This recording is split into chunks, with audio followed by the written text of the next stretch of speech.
지난 2분기 실업급여 수급자가 역대 가장 큰 폭으로 늘었습니다.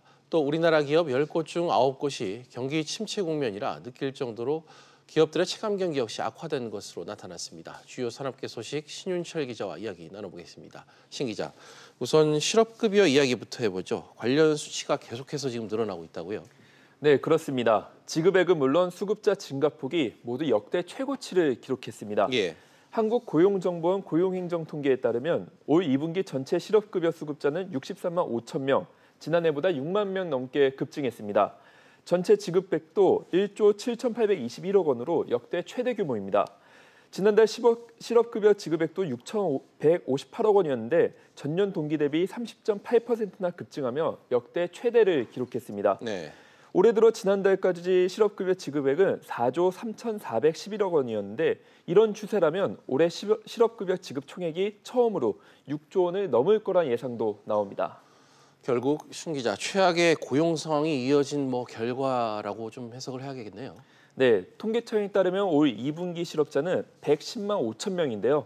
전년 동기 대비 3%가량 늘었습니다. 예. 실업급여 수급자가 많다는 것은 그만큼 비자발적으로 실직한 근로자들이 늘었다는 뜻인데요. 실업급여 수급자와 수급액이 크게 늘어난 것은 경기 침체와 주력 산업의 구조조정, 최저임금 인상 등 여러 요인이 복합적으로 작용했기 때문인 것으로 분석됩니다. 예. 다만 정부는 이러한 상황에 대해서 사회 안전망 강화로 고용보험 가입자가 늘고 실업급여 하한액이 인상된 점을 감안해야 한다고 설명했는데요. 네.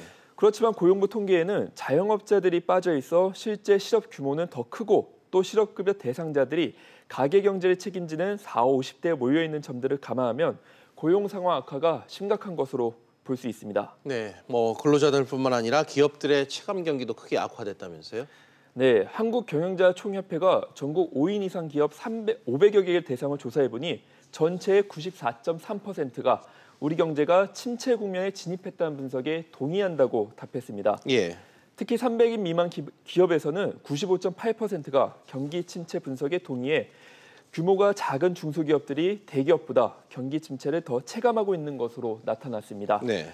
올해 추석 경기 상황에 대해서는 조사 대상의 61%가 악화됐다는 응답을 했는데 작년과 비슷하다는 35.7%, 개선됐다라는 응답은 3.3%에 불과했습니다.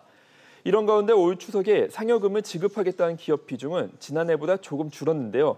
추석 상여금을 지급할 계획이 있는 기업은 70.2%로 지난해보다 1.9%포인트 줄었습니다. 네, 다른 소식 하나 더 알아보죠. 철강 업체들의 담합한 사실이 공정위에 이번에 적발됐네요. 네, 맞습니다. 국내 철근업계 상위 6개 업체가 가격 담합을 했다가 1,000억 원대 과징금을 물게 됐습니다. 네.